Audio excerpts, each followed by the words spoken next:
Last year, Indiana's Department of Revenue collected more than $100 million in delinquent taxes owed by businesses across the state. But IT-Mate's Troy Kehoe discovered the state doesn't know how many millions more may still be out there. He takes a closer look at why some say not enough is being done to get that money back. Last night, IT-Mate uncovered a scheme that's allowed some Hoosier business owners to line their pockets by stealing taxpayer money. So what is the state doing to track that money down? Tonight, we're going inside this revenue ripoff to find out. Inside John Albatarse's Northside sandwich shop, the registers are ringing. Sales are strong, and that's good, both for his store and for the state. I've been paying it on time all the time. So you don't recall ever being late on any taxes or anything? One time, and I had to pay penalty for it. But you paid it, and so you're in the clear? Within less than 24 hours, I paid it, yeah.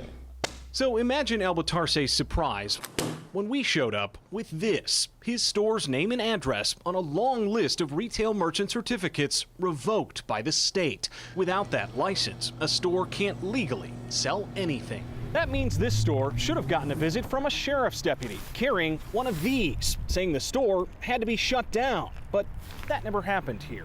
So when the owner saw that list, I got really confused, actually. I didn't know what to do. Until he looked closer and saw the initials, SV. It made me relax that it was the previous owner, not me.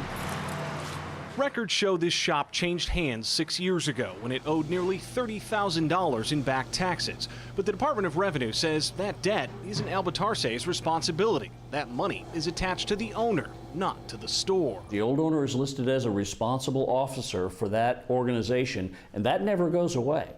So we do go after responsible officers. It may help explain why that list is now more than 2,000 pages long. IT-Mate visited dozens of businesses on it. Hi guys, how are you? You guys? Troy from Channel 8. And found many are now empty. The state says a Naked Furniture store at this Greenwood address owes delinquent taxes, but it's nowhere to be found. The business here, Flat Out Motorsports, doesn't owe anything.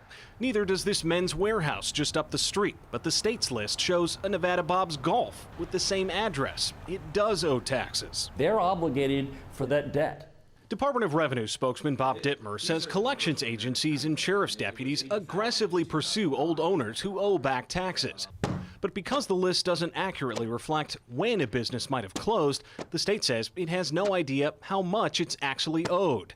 But investigators have ways to find out. When we have business owners who try to register a new business and they still have obligations on an old business, we catch them and we stop that new business. The department couldn't give us any specific examples of when that's happened. So we tracked down the previous owners at that sandwich shop. According to the state, their presence on the list means they have, quote, sales tax debts that have not been satisfied. But they claim that isn't true. As far as you're concerned, everything's been settled? Yes. I mean, I've not received any notices or anything.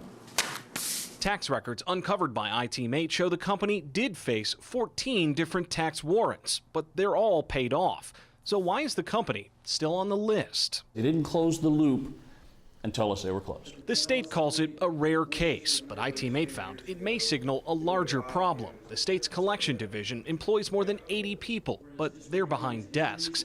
The task of tracking down delinquent business owners falls to a special investigations unit. How many of these folks are out there? Right now we have 6.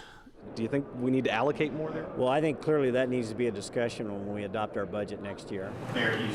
State Senator Luke Kenley helps set the state's multi-billion-dollar budget. He says recovering more delinquent sales tax could help offset or even lower other taxes. I do think the state should do more, and I think one of the things that this depends on is the Department of Revenue's ability to have a software system that allows them to appropriately deal with all this. That likely won't happen until at least next year. But in the wake of IT-Mate's investigation, Dittmer says the state will hire more investigators. We don't think it's enough either, but we're growing that business. We're growing that part of our collections effort.